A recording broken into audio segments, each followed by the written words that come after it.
பார்க்குறதுக்கு முந்தி நான் உங்கள் எல்லாருக்கும் ஒரு கதை ஒன்று சொல்கிறேன். 3 நபர்கள் ஒரு பையில் இருக்கிற கொஞ்சம் திணிவுள்ள பொருட்களை தூக்கிட்டு ஒரு இடத்துக்கு போகிறாங்க. அதில் ஏபிசிங்கிற 3 நபர்கள் வராங்க. அப்போ இந்த பொருட்களை எடுத்துக்கிட்டு அந்த இடத்துக்கு சேருங்கன்னு சொல்லக்கூட அந்த ஏங்கிற ஆள் என்ன செய்கிறாங்கன்னா அந்த பொருளை என்ன செய்கிறாரு, அந்த பையை அப்படியே தூக்கிட்டு போய் அந்த இடத்துல சேர்த்துடுறாரு. தூக்கிட்டு போயிட்டார். அதே மாதிரி பிங்கிற ஆள் என்ன செய்கிறாரு, அந்த பொருளை எடுத்துகிட்டு போய் அங்கே சேர்க்குறதுக்கு தூக்கி பார்க்காரு. அவரால் தூக்க முடியலை. அப்போ அவர் நினைக்கிறாரு, இது நம்மளால் முடியாது, இது வெயிட் கூட அவர் வச்சுட்டார். சீங்கிறாள் என்ன செய்கிறார், 3வது நபர் அந்த பையை போய் எடுக்காரு, தூக்கி பார்க்காரு. அவரால் தூக்க முடியலை. ஆனால் அவர் என்ன செய்கிறாருண்டா, அந்த பையில் இருக்கிற ஒவ்வொரு பொருட்களையும் தனித்தனியாக எடுத்துகிட்டு போய் அந்த பையில் வந்து சேர்க்காரு. இப்போ 3 பேரும் 3 விதமாக செய்கிறாங்க. ஏங்கிறாள் தூக்குறாரு, பிங்கிறாள் தூக்க ட்ரை பண்ணுறாரு, ஆனால் தூக்க முடியலை, அதால் விட்டுட்டு போயிட்டாரு. சீங்கிறாள் அவரால் தூக்க முடியாட்டி என்ன செய்கிறாரு, அதை தனித்தனியாக கொண்டு அந்த இடத்துல போய் சேர்த்துட்டார். அவர் உரிய வேலையை செஞ்சுட்டார். அதே மாதிரி தான் பிள்ளைகள் நீங்களும் என்னென்னா, நீங்களும் 3 விதமான ஆட்கள் இருக்குது. இப்போ படிக்கக்குள்ள உடனே அதை கெச் பண்ணக்கூடிய ஆட்கள் இருப்பீங்க. உடனே இப்போ படிக்கிறது அவட தேவலைங்க. சில ஆட்கள் வந்துட்டு என்ன செய்கிறேன்னா, அந்த சி மாதிரி சில ஆட்கள் இருப்பீங்க, பி மாதிரி இந்த பேர் இருப்பீங்க. ஏ டக்குன்னு பிடிக்கணும்.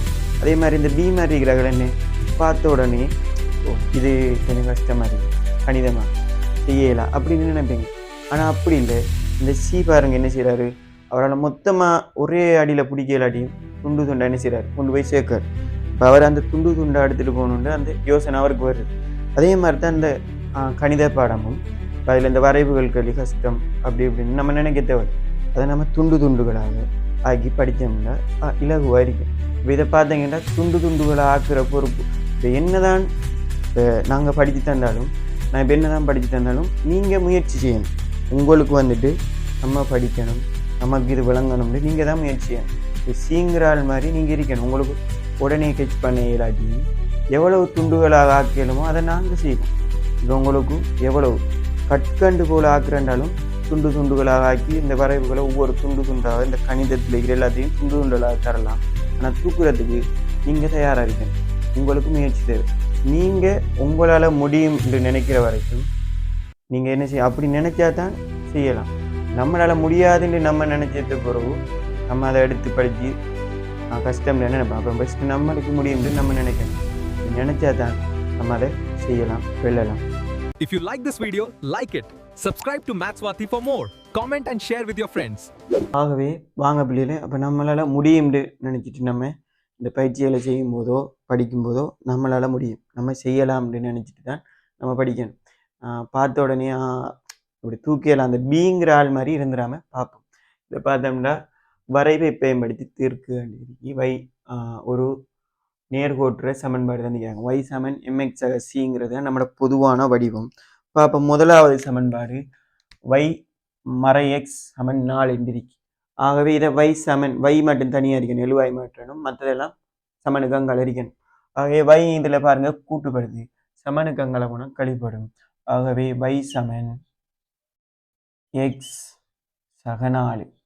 இது y சமன் mx சிங்கிற ஒரு ஃபார்மேட்டில் நம்மளுக்கு இருக்கு. ஆகவே முதலாவது இதுவும் பாருங்க வையை தான் எழுவாய் தனியாக இருக்கணும் y. ஆகவே இந்த மறை 2x இல்லாமல் இருந்தால் நேர் 2x சேர்க்கணும். ஆகவே y சமன் 2x சக 3. 2 சமன்பாடுகள் நேர்கோட்டுற சமன்பாடுகள் இருக்கு. இப்போ நம்ம இரண்டுக்கும் புள்ளிகளை ஆள்கூறுகளை எடுத்து அந்த ஆள்கூறுகளை கண்டு ஆள்கூற்று தளத்தில் வரைஞ்சோம்னா 2 நேர்கோடுகள் வரப்போகுது. என்ற 2 சமன்பாடுகள் இருக்கு. ஆகவே 2 நேர்கோடுகள் வரப்போகுது. இந்த 2 நேர்கோடுகளும் வெட்டக்குள்ள உருவாகிற அந்த புள்ளி ஆள்கூறு தான் எக்ஸிட பெருமானம் எக்ஸுக்கும் வையிட பெருமானம் வைக்குமாக காணப்படும். ஆகவே நாம் இங்கு செய்ய வேண்டியது இந்த 2 கோடுகளுக்கும் கோட்டை வரைகிற இந்த 2 சார்புகளுக்கும் கோட்டை வரைந்து அந்த 2 கோடுகளும் சந்திக்கும் புள்ளியில் எக்ஸிட பெருமானமும் வையிட பெருமானமும் காணப்படும். ஆகவே பாருங்கள்.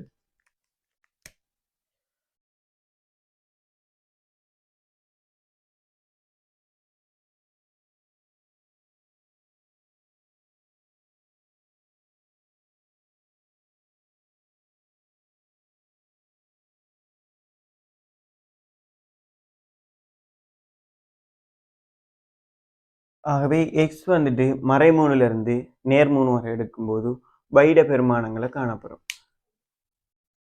இதில் பாருங்க, இந்த முதலாவது சமன்பாட்டில் எடுத்தோம்னால் எக்ஸுக்கு வந்துட்டு இங்கே எக்ஸுக்கு போட அப்புறம் மறை 3 போட்டோம்ல, இதில் மறை 3ம் நேர் 4ம். ஆகவே எக்ஸ் என்ன வரப்போகுது? எக்ஸ் என்ன வரப்போகுது? நேர் 1. அதே மாதிரி இங்கே பாருங்க, இதில் எக்ஸுக்கு பதிலாக மறை 2 போட போகிறோம். மறை 2 போட்டோம்னா மறை 2ம் நேர் 4ம். ஆகவே நேர் 2. இதில் பாருங்க, எக்ஸுக்கு பதிலாக மறை 1 போட போகிறோம். மறை 1ம் நேர் 4ம். ஆகவே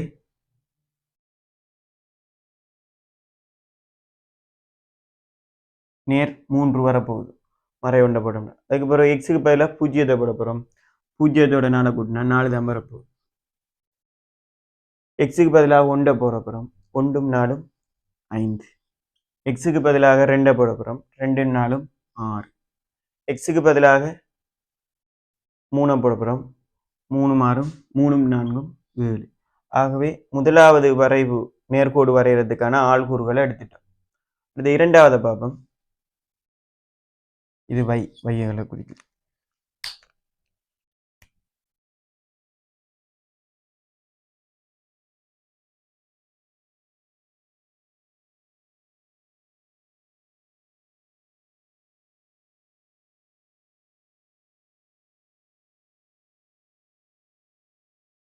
அதே போல் இதுக்கு காணுவோம். y சமன் 2x சக 3. y சமன் 2x சக 3. இதுக்கு பார்த்தோம்னா எக்ஸ் வந்துட்டு மறை 3 போடணும். மறை 3 போட்டோம்னா ஈர் 3 எத்தனை 6. இது மறையாக காணப்படுறதால ஈர் 3 மறை 6 வரும். இப்போ நம்ம 2xக்கு எத்தனை பார்த்து போட்டு அதோட 3 கூட்டினோம்னா சரி, 3 கூட்டுறது தான் வைட பெருமானமாக வரப்போகுது. 2x சக 3 தான் வைட பெருமானமாக வரப்போகுது. இதோட 3 கூட்டுறது. இப்போ 2xோட அந்த 3 கூட்டுறது பார்ப்போம். எக்ஸ் இது 2x இது அதோட 3 கூட்டினா 2x சக 3 வரப்போகுது. ஆகவே பார்ப்போம். 3 எக்ஸில் 2ஆல் பெருக்கணும் மறை 3. அப்போ மறை 6 வரும். இதை 2ஆல் பெருக்கினா மறை 4 வரும். இதை 2ஆல் பெருக்கினா மறை 2 வரும். இது 0, இது 2, இது 4, இது 6. இதான் 2ஆல் பெருக்கினா வரப்போகுது. இப்போ இந்த பெருமானங்களோட 3 கூட்டணும். ஆகவே 6ஓட 3 கூட்டினோம்னா மறை 3. இவருக்கு மறை 1. இது என்ன வரப்போறார்? மறை 2. மறை 2ஓட நேர் 3 கூட்டினோம்னா 1 வரப்போறார். நேர் 1 வரப்போறார். நேர் 1 நேர் போட்டாலும் ஒன்றும் இல்லை, போடாட்டி ஒன்றும் இல்லை. அப்போ அது நம்ம போட தேவையில்லை, நேர் தானே. ப்ளஸ் மறை இருந்தால் மட்டும் போட்டால் வேணும். அடுத்தது இவர் 0. 0ஓட 3 கூட்டினா 3 வரப்போறார். 2ஓட 3 கூட்டுறோம் 5 வரப்போகுது. 2ஓட 3 கூட்டினால் 5.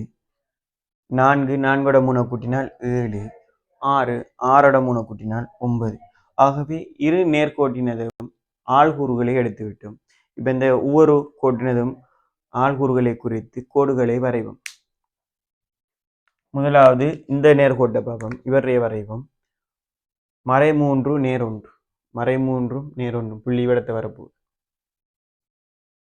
அடுத்தால் மறை 2 நேர் 2. மறை 2 நேர் 2 புள்ளி விடத்தை வரப்போகுது. அடுத்தது மறை 1 நேர் 3 புள்ளி இங்கே வரப்போகுது. அடுத்தது 0 4. அடுத்தது 1 5. அடுத்தது 2 6.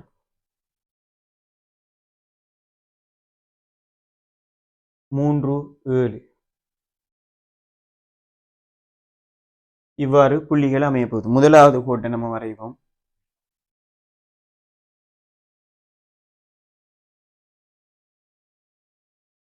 முதலாவது கோட்டை வரைஞ்சோம்னா இவ்வாறு நம்மளுக்கு ஒரு நேர்கோடு கொண்டு வரப்போகுது. இரண்டாவது பாப்பம். இரண்டாவது கோட்டை வரையப்புறம் இரண்டாவது கோடு முதலாவது புள்ளி மறை 3 மறை 3 மறை 3ல் மறை 3. அடுத்த புள்ளியை பார்ப்போம். மறை 2 மறை 1.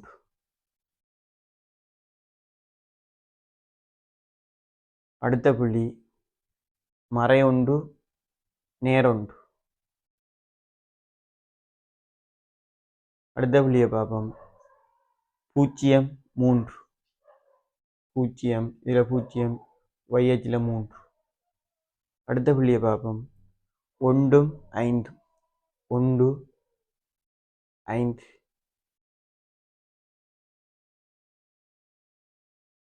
1 ஏற்கனவே அந்த கோட்டிலையும் 1 5ங்கிற ஒரு புள்ளி இருக்கு. இந்த கோட்டிலையும் 1 5ங்கிற ஒரு புள்ளி ஒன்று இருக்கு.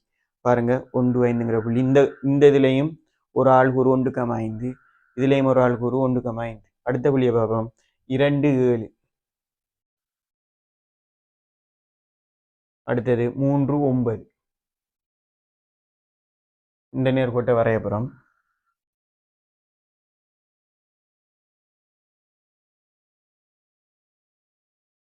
இரண்டு நேர்கோடுகளையும் நாம் வரைந்து விட்டோம். பாருங்கள், இரண்டு நேர்கோடுகளும் ஒரு புள்ளியில இடைவெட்டுது. இந்த புள்ளியில தான் என்ன செய்யுது? இடைவெட்டுது.